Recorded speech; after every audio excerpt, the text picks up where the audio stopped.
Masarap.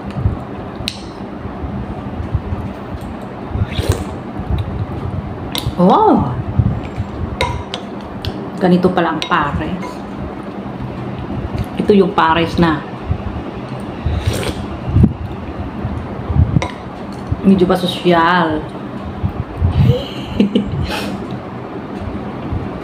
So, ayan. Nakita nyo itong ano.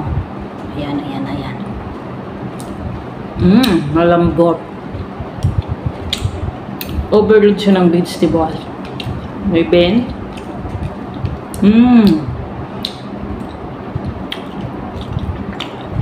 May repolyo.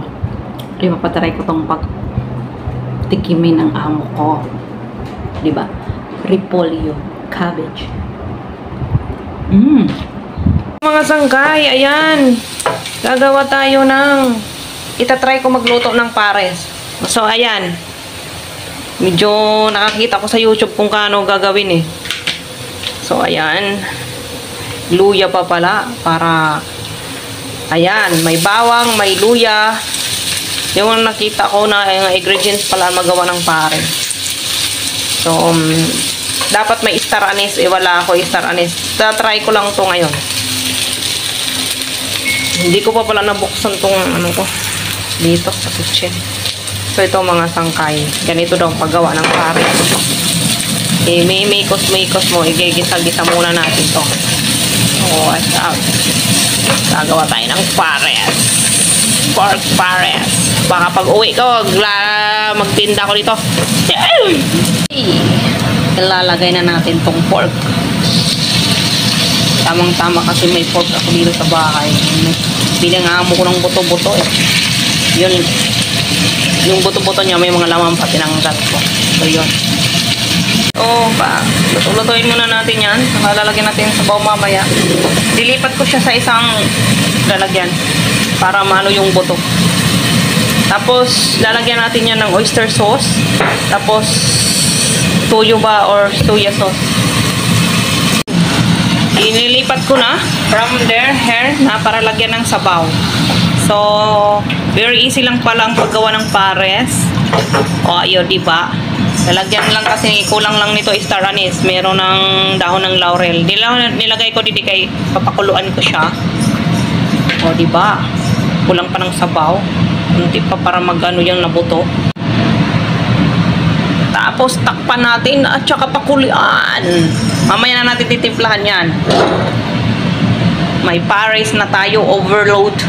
Tataka gagawa din ako ng Seeking Joy. O, diba? Lagyan na natin ng toyo.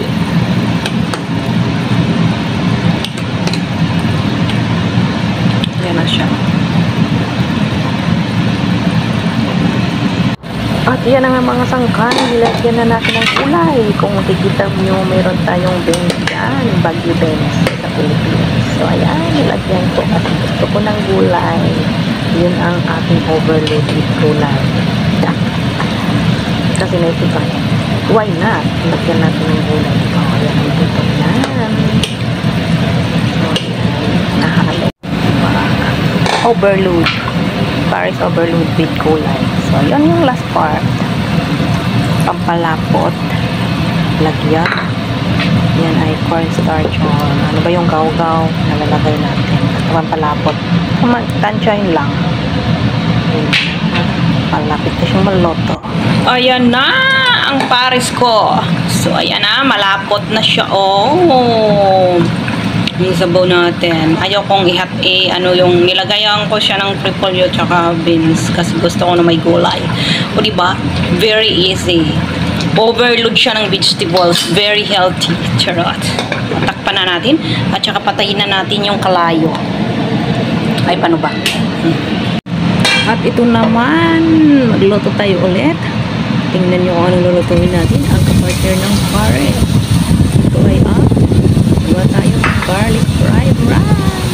So, ayun, sinangag. So, sinangag. Siyempre, garlic fried rice. Uunahin natin yung bawang. At sabihin muna natin yung golden brown. Yan. Hiwalay natin ang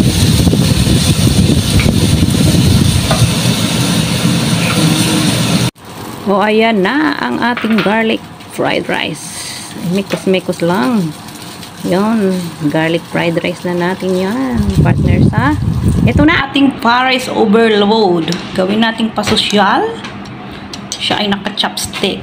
Charot. Ipapatry ko nga to sa amo ko. Baka magustuhan nila ang lasa ng aking Paris. Overload kasi siya. Kasi meron na siyang vegetables. Charot. O, diba? Siyempre, hindi yan kumplito kung wala tayong garlic fried rice. So, ayun. Tapos ito daw, lalagyan pa ng mga condiments, diba? Eh, wala akong green na onion rings. Ano ba yun? Yung mga sa... O, ayan. Meron siyang bawang. Tapos, ito. For only 49 pesos. Charot. O, diba? Ang ganda na ng presentation natin. Paris overload na may chopstick pang sosyal-sosyalan.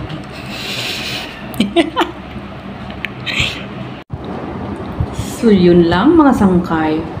Have a good day. Thanks for watching. Kain ako. Nagugutom na ka.